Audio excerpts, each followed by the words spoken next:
କବିତାର ଶୀର୍ଷକ ଶାସନ। ଗତ ନିର୍ବାଚନରେ ବିଲୁଆ, ଚିଲ, ଶାଗୁଣାମାନେ ଆସିଲେ।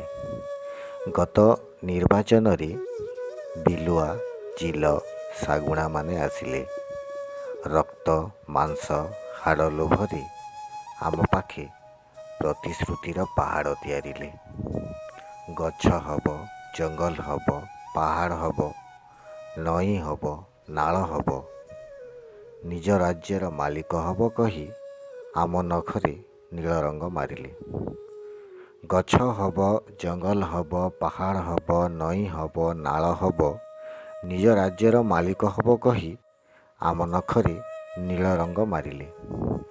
ସେ ରଙ୍ଗ ନ ଛାଡ଼ୁଣୁ ନିଜକୁ ମାଲିକ ବୋଲାଇଲେ ଓ ନିଜର ରଙ୍ଗ ଦେଖାଇଲେ।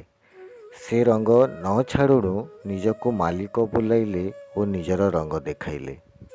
ତାଙ୍କ ଲୋଭାସକ୍ତ ଆଖି ନାଳୁଆ ଜିଭ, କଞ୍ଚା ମାଂସର ବାସ୍ନାରେ ମୋହିତ ନାକ। ତାଙ୍କର ଲୋଭାସକ୍ତ ଆଖି ନାଳୁଆ ଜିଭ, କଞ୍ଚା ମାଂସର ବାସ୍ନାରେ ମୋହିତ ନାକ। ହରିଣ, କୁଟୁରା, ଗାଈ, ଶୁଆ, ଶାରୀ, ଗୁଣ୍ଡୁଚି, ମୂଷା ନିମିଷକେ ଝପଟି ଗଲେ ଯେ ନିପାତ ହେଇଗଲେ। ଗଧ, ଘୋଡ଼ା, ଜିରାଫମାନଙ୍କ ପ୍ରତିବାଦ ବୋବାଳିରେ ଥରି ଉଠିଲା ଗଛ, ମାଟି, ପାହାଡ଼, ଜଙ୍ଗଲ।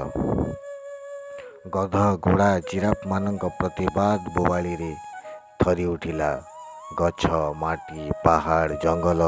ହେଲେ ନୀରବି ହେଲେ ସେମାନେ, ଶୁଭିଲା କାନ୍ଦ ବୋବାଳ ଏବଂ ରକ୍ତ ମାଂସରେ ଝୁମୁଥାନ୍ତି ବିଲୁଆ, ଶାଗୁଣା ଓ ଚିଲ।